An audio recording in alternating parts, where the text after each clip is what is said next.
Have you ever wondered why castles and the most expensive houses have big lawns? I mean, why do architects furnish the soil around gigantic houses with grass instead of cultivating some crops? This dates back to the Middle Ages when French and English aristocrats started to put patches of grass at their castle entrances. Well-kept lawns require a lot of hard work, and the good thing is, in exchange, they produce nothing of value.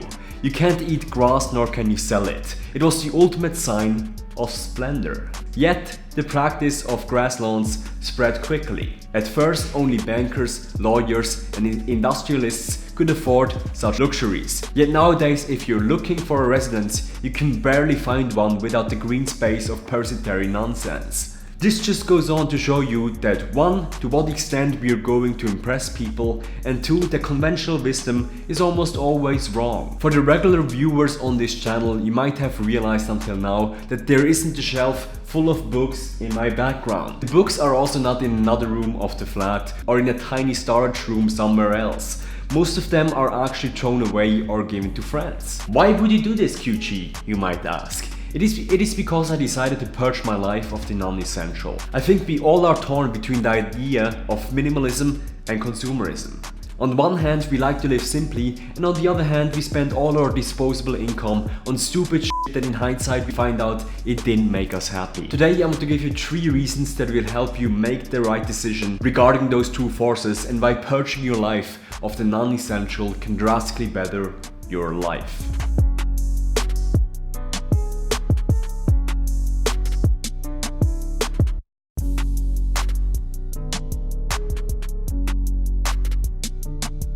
I remember I've saved this exact picture on my phone. I downloaded it from an Instagram fitness model about 3 years ago when I was still an intern in the fitness industry. Back then, having a watch collection was my goal, and the bigger the watch, the better I thought. So once my pay increased over the years, I've started buying more expensive and more expensive watches. But once I've came to the current one, I've realized that I'm not doing this for the right reasons. I've also realized that having a watch collection makes no sense for me because I'm only wearing one watch. Yes, QG is a practical dude. A lot of the things that we do are not for the right reasons. The reason I showed my award for training in the background usually, or my sculpture, which are both thrown away by the way, is for you to somehow come to the conclusion that I'm competent. Yet motherfucker, either you think I'm competent by the content that I create or you don't. Tyler Durden said it best: we buy things we don't need with money we don't have to impress people we don't even like. But what no one is asking themselves is, why are we looking to impress people? One reason is that we are social creatures and that we group ourselves in a hierarchy. The more status symbols you have, the higher you will likely rank in the hierarchy. People wearing suits will get treated better than people wearing tank tops, for example. Naturally, Obama in a tank top will still get treated better than me wearing a suit, but if the other variables are the same, a status symbol such as a suit will likely give you a positive boost in social ranking. Competing in the hierarchy, as Jordan Peterson said, is not a bad thing. It is important for our well-being, as social connections are crucial. But there comes a point, in my opinion, when the social hierarchy striving gets pathetic. That point comes when you, number 2, stray away from doing the important.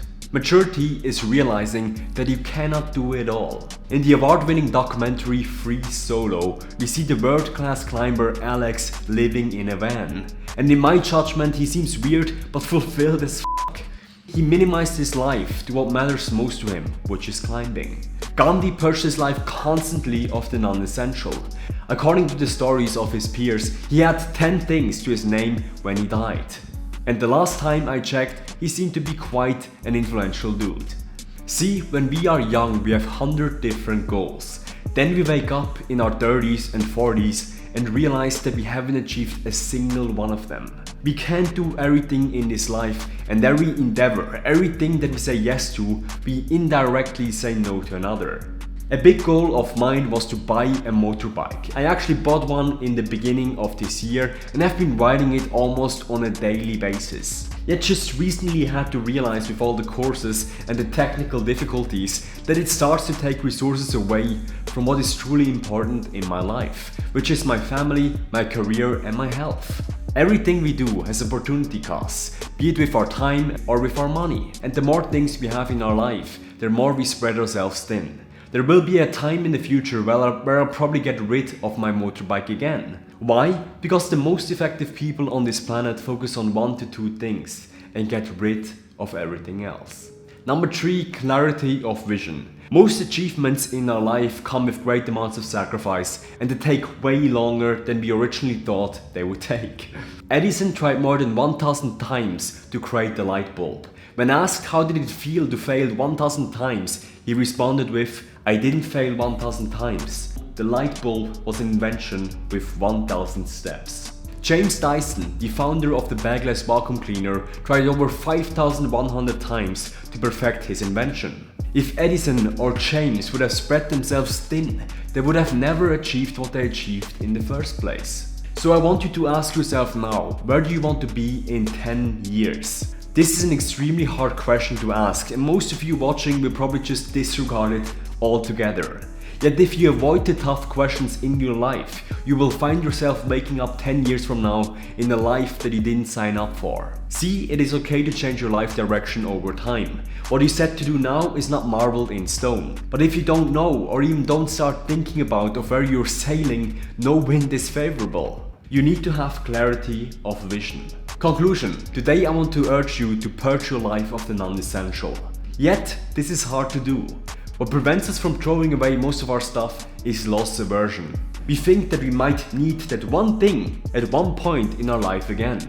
Here's a task. Imagine that you had lost all your belongings. Which would you buy again in hindsight?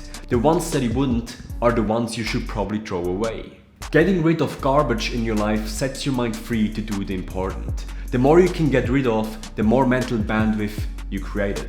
But don't get me wrong, I don't urge you to become a monk. You can and you should buy stuff that makes your life better. Yet you should do this deliberately. If collecting watches is one of your goals, then do it. I'm not throwing away this watch or my motorbike. But I think unknowingly, most adults will enter the hedonic treadmill. We start to numb ourselves from our daily yet preventable pain with stuff that we don't really need. So stop putting patches on injuries that need surgeries. The mission of this YouTube channel is to put veganism across the goal line. If you want to help us achieve that, like and subscribe to this channel, and don't forget to hit the bell icon. Let's make food production great again.